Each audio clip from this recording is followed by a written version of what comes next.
Good afternoon. I'd like to speak to you briefly about the N-word. I will caution you who might be sensitive. I'm going to use the N-word in the process of making this video.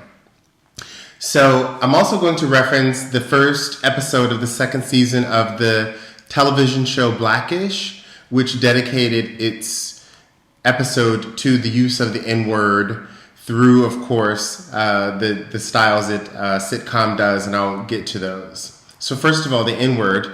It's important to acknowledge the history of the word in my own context, and then talk about where I feel it comes from, how it's evolved in our own society.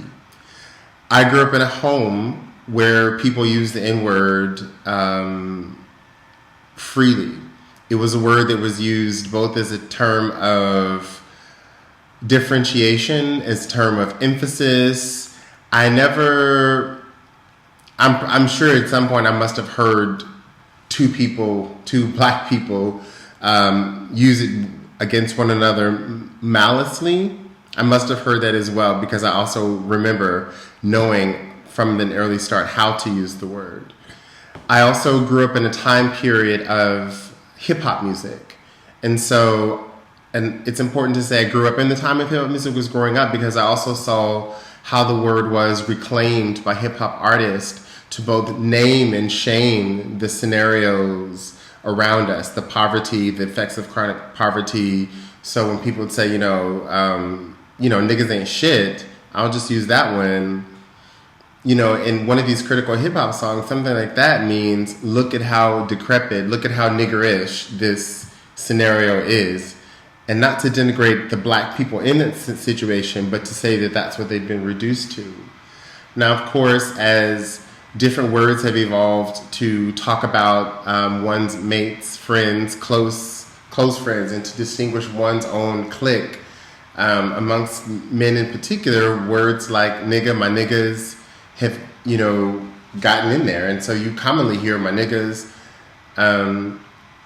But then we have to also acknowledge that all the people that I've said thus far that you can imagine hearing that word come from, that's one extreme.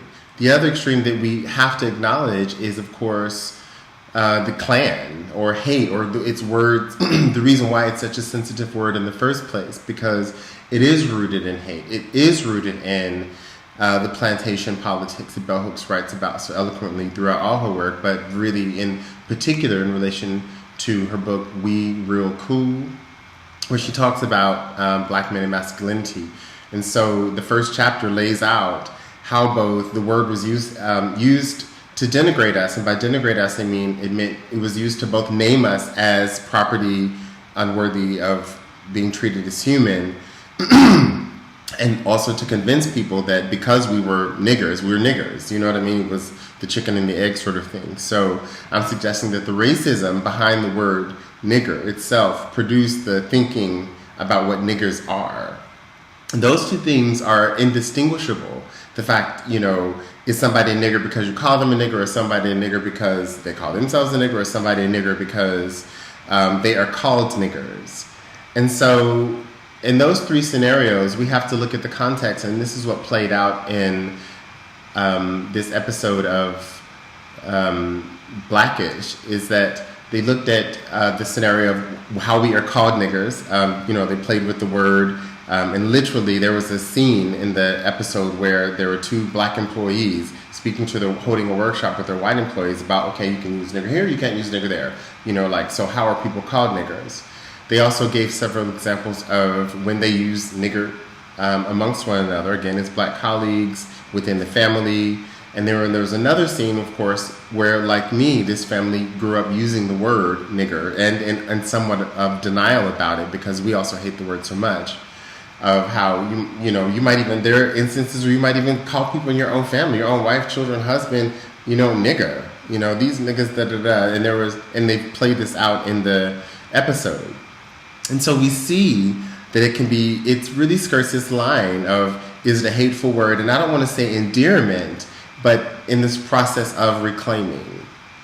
And so in the instances that I've named where black people have used it, it is often usually to distinguish a nigger from a black person.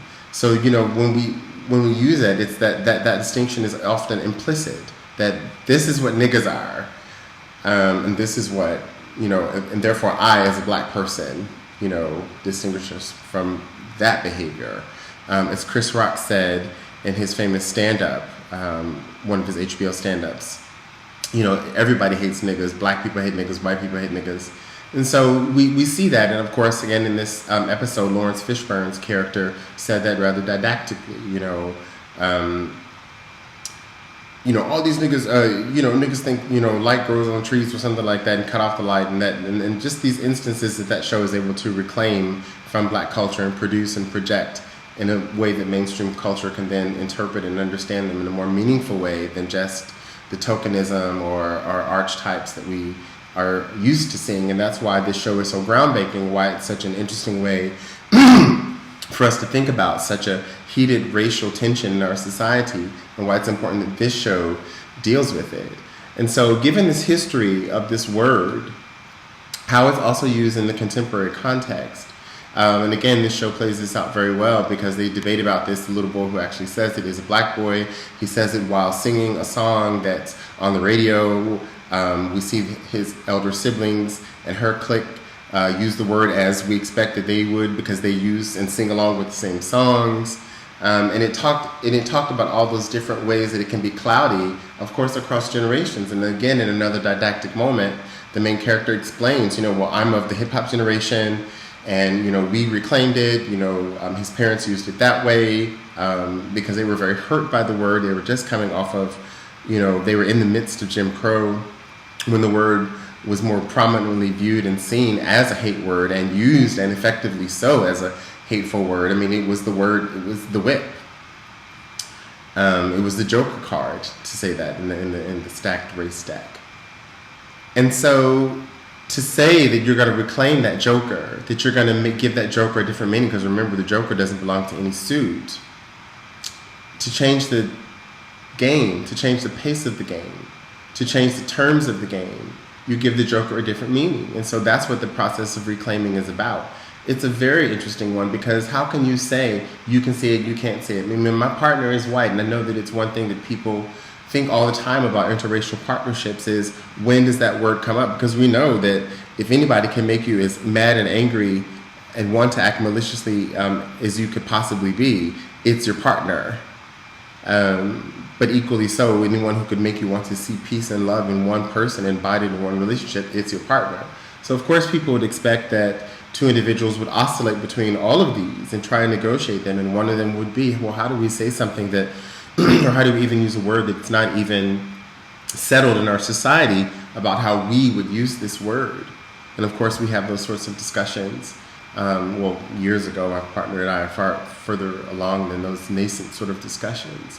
And I say nascent because just as in this episode, it was the person's mouth that they could use as an innocent way to use the word within the episode was a child, the actual youngest cast member of the show. And it's out of his mouth that the words came.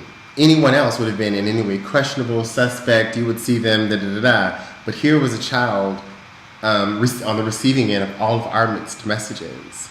So I'm not here to say to you who can say it or who cannot say it. I'm here to admit to you that I do use it in today's context. There are instances where I may have said the word or used the word, and so I'm a poet, you know, for goodness sake. So of course, even in that context, I've used the word. So I can only say, do you use it with hate in your heart? Intention is a big one. And even if then, when you use it and you find that you offend people, what do you do then? Are you willing to listen and engage in dialogue with people about the meaning, usage of this deep, heavy word?